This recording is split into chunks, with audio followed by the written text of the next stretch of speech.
السلام علیکم ورحمۃ اللہ وبرکاتہ۔ نحمدہ ونصلی علی رسولہ الکریم، اما بعد۔ اللہم رب اشرح لی صدری ویسر لی امری واحلل عقدۃ من لسانی یفقہوا قولی، اللہم رب زدنی علما، آمین۔ محترم روزہ دارو، سامعین باوقار، رمضان المبارک کی مناسبت سے خاکسار کا یہ 21واں درس ہے، جس کا موضوع ہے روزہ اور عورت۔ روزہ اور عورت کی پہلی قسط آپ لوگوں کے سامنے بیان کی جا چکی ہے، یہ دوسری قسط ہے۔ حاملہ عورت حائضہ نہیں ہوتی، لیکن بعض عورتوں کا حیض حسب عادت جاری رہتا ہے، لیکن ایسا بہت کم ہوتا ہے۔ راجح قول کے مطابق ایسی عورتوں پر حیض کا حکم لگایا جائے گا۔ ایسی صورت میں عورت نماز اور روزہ ترک کرے گی، لیکن یہ اسی صورت میں ہوگا جب حمل کے وقت اس کا حیض بند نہ ہو، مسلسل جاری رہا ہو اور ماہواری کے متعینہ وقت پر آتا رہا ہو۔ اگر حالت حمل میں خون بند ہو گیا ہو، کچھ دنوں کے بعد خون جاری ہو، تو یہ حیض کا خون نہ ہوگا اور اس سے اس کے روزوں پر کوئی اثر نہیں پڑے گا۔ عورتوں کے مخصوص مسائل جو فضیلت الشیخ صالح العثیمین رحمۃ اللہ علیہ کی ایک تالیف ہے، اس سے یہ بات لی گئی ہے۔ اگر کسی حادثہ یا کسی چیز کے اٹھانے یا کسی جگہ گر جانے سے خون جاری ہو جائے تو یہ حیض کا خون نہیں ہوگا، بلکہ ایک رگ کا خون ہے جس سے روزہ اور نماز منع نہیں ہے۔ لیکن حادثہ کی وجہ سے پیٹ میں پرورش پانے والا بچہ ساقط ہو جائے اور اس کا انسانی ڈھانچہ تیار ہو چکا ہو تو وہ خون جو اس کے بعد نکلے گا نفاس شمار ہوگا، اور ایسی صورت میں عورت نماز اور روزہ چھوڑ دے گی۔ لیکن اگر بچہ کے ڈھانچے کی ابتدا نہ ہوئی ہو تو یہ نفاس کا خون نہیں ہوگا، عورت روزہ رکھے گی، نماز پڑھے گی، اس کا روزہ صحیح ہوگا۔ ایسے ہی حائضہ اور نفسا کا فجر سے پہلے پاک ہو جانا اور غسل طلوع فجر کے بعد کرنا۔ جو عورت فجر سے پہلے پاک ہو جائے اور طلوع فجر کے بعد غسل کرے تو اس کا روزہ صحیح ہوگا، اور یہ حکم نفاس والی عورت کا بھی ہے۔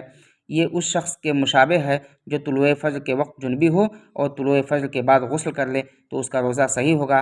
اللہ رب العالمین کا قول ہے فَالْآنَ بَاشِرُوهُنَّ وَابْتَغُوا مَا كَتَبَ اللَّهُ لَكُمْ وَكُلُوا وَاشْرَبُوا حَتَّى يَتَبَيَّنَ لَكُمُ الْخَيْطُ الْأَبْيَضُ مِنَ الْخَيْطِ الْأَسْوَدِ مِنَ الْفَجْرِ ثُمَّ أَتِمُّوا الصِّيَامَ إِلَى اللَّيْلِ۔ جب اللہ تعالیٰ نے ظہور فجر تک جماع کی اجازت دی ہے تو اس سے لازم آتا ہے کہ غسل جنابت بھی طلوع فجر کے بعد ہی ہوگا۔ اما عائشہ رضی اللہ تعالیٰ عنہ کہتی ہیں کہ کان نبی صلی اللہ علیہ وسلم یدرکہ الفجر فی رمضان من غیر حلم فیغتسل ویصوم۔ صحیح بخاری کی روایت ہے، کہتی ہیں کہ نبی کریم صلی اللہ علیہ وسلم رمضان میں فجر کے وقت جنبی ہوتے، احتلام سے نہیں ہوتے، بلکہ اپنی ازواج کے ساتھ صحبت کرنے سے پھر غسل کرتے تھے اور روزہ رکھتے تھے۔ اس حدیث سے یہ بات روشن کی طرح عیاں ہو جاتی ہے کہ غسل جنابت اسی طرح غسل حیض و نفاس اور روزے دار عورت طلوع فجر کے بعد کر سکتی ہے۔ غسل کو طلوع فجر تک مؤخر کرنے میں کوئی حرج نہیں ہے، لیکن سورج نکلنے تک غسل کو مؤخر کرنا جائز نہیں ہے، بلکہ اس پر واجب ہے کہ سورج طلوع ہونے سے پہلے غسل اور نماز سے فارغ ہو جائے۔ حاملہ اور مرضعہ کا روزہ۔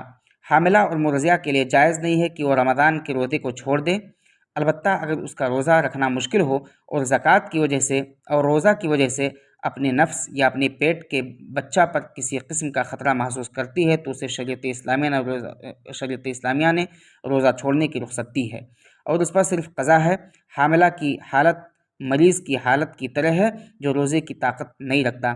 اس طرح مرضعہ یعنی دودھ پلانے والی عورت جب اپنے نفس کے متعلق خائف ہو یا بچے کے متعلق کوئی خطرہ محسوس کرتی ہے کہ وہ روزہ رکھ لے گی تو دودھ نہیں پلا سکے گی تو وہ روزہ چھوڑ دے، البتہ چھوڑے ہوئے روزے کی قضا لازم ہوگی۔ رسول اللہ صلی اللہ علیہ وسلم نے فرمایا ان اللہ تعالی وضع شطر الصلاۃ او نصف الصلاۃ والصوم عن المسافر وعن المرضع او الحبلى۔ صحیح ابو داؤد اور سنن ترمذی کی روایت ہے، اللہ تعالیٰ نے مسافر سے روزہ اور آدھی نماز نیز حاملہ و مرضعہ عورت سے روزہ کو معاف کر دیا ہے۔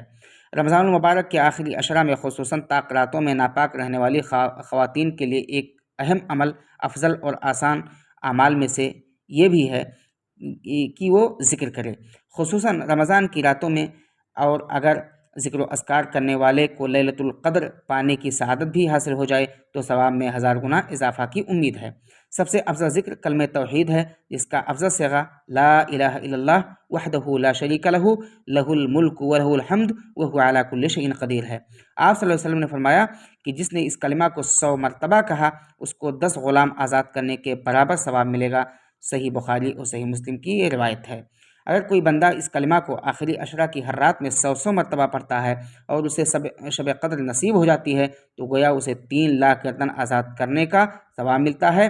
اور ایک غلام کو آزاد کرنے کی فضیلت کے بارے میں آپ صلی اللہ علیہ وسلم نے فرمایا کہ جو کوئی شخص کسی مسلمان گردن کو آزاد کرتا ہے تو اللہ تعالیٰ اس غلام کے ہر عضو کے بدلے اس شخص کو جہنم سے آزاد کر دے گا۔ اللہ رب العالمین ہمیں بھلائی کی توفیق دے اور اپنی ان فضائل سے ہم تمام مسلمانوں کو بہرہ ور کرے، آمین۔ وآخر دعوانا ان الحمد للہ رب العالمین۔